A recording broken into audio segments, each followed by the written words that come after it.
Oke guys, ulang coba-coba. Ya teman-teman, kita bahas beberapa pertandingan yang berlangsung tadi malam. Man City menghadapi Fulham, Everton menghadapi Brentford, kemudian Inter menghadapi AC Milan, dan beberapa pertandingan lainnya. Oke, kita masuk pertama. Man City menghadapi Fulham. Skor 4-1 teman-teman. Oke, ini jujur aja teman-temannya, ketika Pep Guardiola terkhusus bersama Man City menghadapi tim-tim yang berada di bawah dari Man City secara kualitas, secara standar jauh banget teman-teman. Itu biasanya aku mengambil kertas, membuka-buka buku teman-teman, buku taktikal, buku skema dalam sepak bola. Untuk apa? Tentunya untuk mencari, menggali apa pemikiran dari Pep Guardiola pada pertandingan kali ini, ataupun pertandingan ketika Man City menghadapi tim-tim mediocre, tim-tim yang nggak begitu seimbang secara quality pemain dengan Man City teman-teman. It's okay. Pada pertandingan kali ini teman-teman, yes, Fulham peringkat pertama sekarang di divisi Championship Liga Inggris teman-teman ya. Kasta keduanya mampu di babak pertama membuat kesulitan daripada Man City itu sendiri, dan itu diaminkan oleh Pep Guardiola. Nah, di sini yang berbicara itu kembali ya, yang aku sampaikan tadi, garis bawahi kualitas pemain yang membuat perbedaan. Ketika Fulham berhasil mencetak gol, kemudian secara cepat dibalikkan oleh pemain Man City untuk bisa menyeimbangi keadaan dengan skor 1-1. Di babak pertama, oke, so-so bisa diberi perlawanan oleh Fulham terhadap Man City itu sendiri. Nah, tapi di babak kedua teman-teman, di samping telatnya panas pemain Man City, di babak kedua Man City berhasil memutar keadaan. Pemain juga sudah prima, di samping itu pergerakan tanpa bola sudah aktif, dan kepercayaan diri semakin meningkat. Aku nggak bicara tentang di situ ya teman-teman, tapi aku bicara tentang sistem Pep Guardiola ini yang sudah paham oleh pemain-pemain City semuanya. Kita lihat aja pada pertandingan kali ini, 2-3-5 shape bentuk daripada attacking yang dilakukan oleh Pep Guardiola bersama Man City. Aku kira Pep akan secara koheren, secara terus-menerus akan menggunakan 2-3-5 shape bentuk pada pertandingan kali ini. Ternyata teman-teman, ada beberapa perubahan shape yang dilakukan oleh Pep Guardiola. 2-3-1, kemudian 1-4 ataupun 2-3 teman-teman. Hal-hal demikian membuat pemain-pemain Fulham kesulitan untuk menghentikan mekanisme produksi aksi yang dilakukan oleh Pep Guardiola. Mekanisme produksi aksi itu misalnya di mana penempatan pemain, kemudian bagaimana pergerakan pemain, kemudian positioning penerima bola, kemudian bagaimana pemain yang menguasai bola memberikan passing. Hal itu terlihat di babak kedua very beautiful apa yang dilakukan oleh Pep Guardiola. Hal ini kembali ya mempertegas bahwa Pep Guardiola teman-teman bersama Man City sangat luar biasa.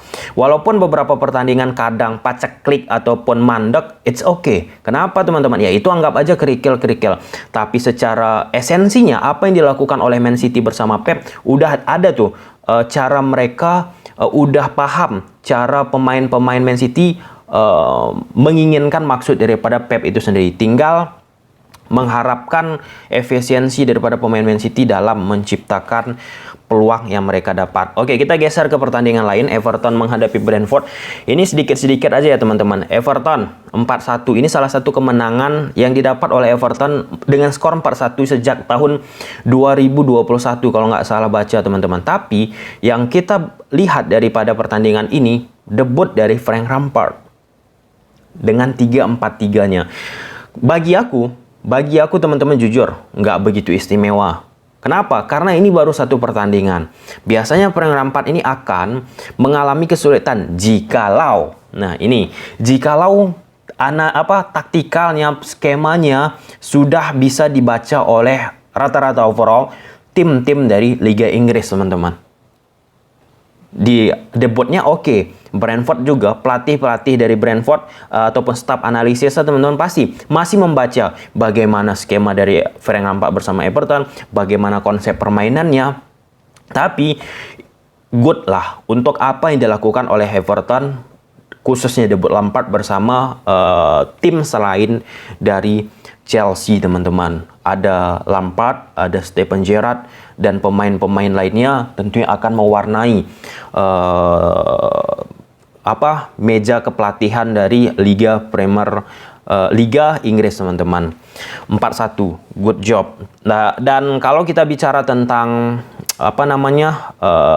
Everton dengan Frank Lampardnya, kita lihat beberapa pertandingan ke depan, 2-5 pertandingan ke depan, kalau misalnya Lampard berhasil menjaga tren positif, bukan tidak mungkin bisa semakin bagus Frank Lampard dari sisi dari sisi track record ataupun dari sisi taktikal teman-teman. Tapi yang aku ragukan sekali lagi, Lampard dari sisi taktiknya. Oke, kita geser ke pertandingan lain teman-teman.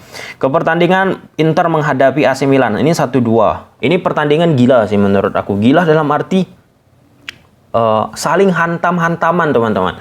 Saling berani adu serangan.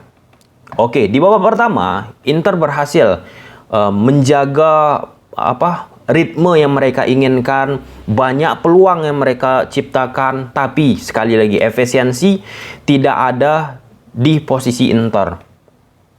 Walaupun 1 gol mereka ciptakan di pertandingan kali ini. Nah, berkat siapa Inter tidak mampu menciptakan banyak gol? Berkat kiper dari AC Milan teman-teman. AC Milan yang berhasil berkali-kali menghentikan serangan daripada Inter Milan itu sendiri. Ini kiper asal Perancis ya teman-teman ya, yaitu Maignan. Nah, ini berkali-kali double save yang dia lakukan, berhasil menghentikan serangan daripada Inter. Di samping itu teman-teman, AC Milan juga aku apresiasi dengan mengandalkan permainan fisik, mengandalkan lari terus, bisa juga ya menyulitkan daripada Inter itu sendiri. Tapi kalau kita bicara tentang babak pertama, banyak sekali Inter memanfaatkan bola ataupun permainan dari sisi kiri ataupun crossing memanfaatkan bola-bola udara teman-teman. Tapi beberapa kali berhasil, tapi sayangnya offside terutama dari gol Dumfries teman-teman berhasil diamankan. Tapi secara overall apa yang dilakukan Inter di babak pertama atraktif, agresif, menarik menontonnya teman-teman. Nah, di babak kedua nih mulai nih pemain-pemain AC Milan sedikit berani ya meningkatkan kualiti daripada peluang yang mereka dapatkan teman-teman. Apalagi terkhusus Inter Milan mengganti beberapa pemain yang menurut aku terlalu cepat teman-teman, di menit 70-an ya kalau nggak salah, seingat aku teman-teman, mengganti beberapa pemain. Kemudian secara ritme pemain dari Inter Milan teman-teman, ritmenya udah beda lagi. Kenapa? Karena terlalu overconfidence. Apa yang dilakukan oleh Inzaghi, ritme yang harusnya bisa dijaga, serangan intensitas yang harusnya bisa dijaga, sering kehilangan bola, itu terlihat di babak kedua dan bisa dimanfaatkan oleh AC Milan yang mampu membaca situasi kondisi daripada Inter Milan dengan memasukkan beberapa pemain. Giroud juga berhasil menciptakan gol dari peluang-peluang yang minimal. Artinya kan di sini pemain-pemain AC Milan mampu memanfaatkan peluang sedikit mungkin untuk menciptakan gol. Efektivitas terjaga di sini. Sedangkan Inter Milan yang banyak menghasilkan peluang di babak pertama tidak mampu menjaga efektivitas mereka dalam menghasilkan peluang. Beda di situ teman-teman. Selain daripada pemain AC Milan kelihatan memiliki, aku gila sih menurut aku ya, AC Milan nih fisiknya gila, Spartan permainannya dan mampu membuat Inter kesulitan. Dan kalau kita lihat dari situasi teman-teman, klasemen Serie A di peringkat kedua ada Milan, kemudian di peringkat pertama ada Inter Milan. Ini semakin membuat menarik ya Liga Italia ini sendiri. Walaupun Inter masih 23 permainan, Milan 24 permainan. Ya, kita lihat aja lah ya Serie A ini gimana nantinya. Dan satu pertandingan lain ada Chelsea yang berhasil mengalahkan Plymouth walaupun dengan susah payah perpanjangan waktu. Dan salah satu yang apresiat kita berikan kepada Kepa yang mampu menghentikan tendangan dari penalti lawan teman-teman. Good job lah untuk Chelsea, nggak usah banyak-banyak karena kalau kita lihat ya, terkhusus pada pertandingan ini yang aku soroti itu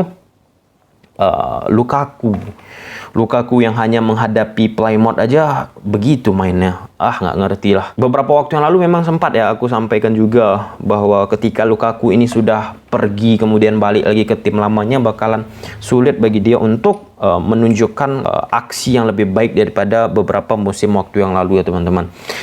Dan satu lagi pertandingan dari yang akan berlangsung teman-teman, Barcelona menghadapi ATM nanti malam. Ini salah satu pembuktian sih dari Xavi setelah membeli beberapa pemain jajaran direksi Barcelona. Di samping itu, aku menunggu nih ketika misalnya Dembele bermain pada pertandingan kali ini, apakah disorai, apakah ada salah satu supporter nanti masuk kemudian mendatangi Dembele. Nggak tahu kita ya. Tapi hal-hal ini menarik ditunggu pada pertandingan ATM menghadapi Barcelona. Dan ini pertandingan penting bagi Barcelona untuk meningkatkan klasemennya dan masuk ke dalam zona Champions League teman-teman. Kalau misalnya pada pertandingan kali ini Barcelona nggak menang, bakalan semakin mempersulit dirinya sendiri. Dan Xavi juga akan mengatakan ini pertandingan ibaratnya final lah untuk bisa menjaga posisi dari Barca berada di zona Champions League. Dan kalau kita bicara tentang ATM juga sedang menurunnya menurut aku ya teman-teman. Banyak sekali kehilangan poin yang didapat oleh ATM, dan poinnya juga perhatikan aja hanya segitu aja, naik pun sedikit teman-teman. Dan Suarez akan bertanding di Camp Nou. Kita lihat apakah pada menit 9 diberikan apresiat oleh supporter Barca. Kabarnya aku dengar seperti itu, akan memberikan rasa terharu bagi pendukung-pendukung Barca yang mengenang momen-momen ketika Suarez masih di Barcelona. Oke, sampai sini aja videonya. Gimana menurut kalian Barca menghadapi ATM nanti? Komen di bawah.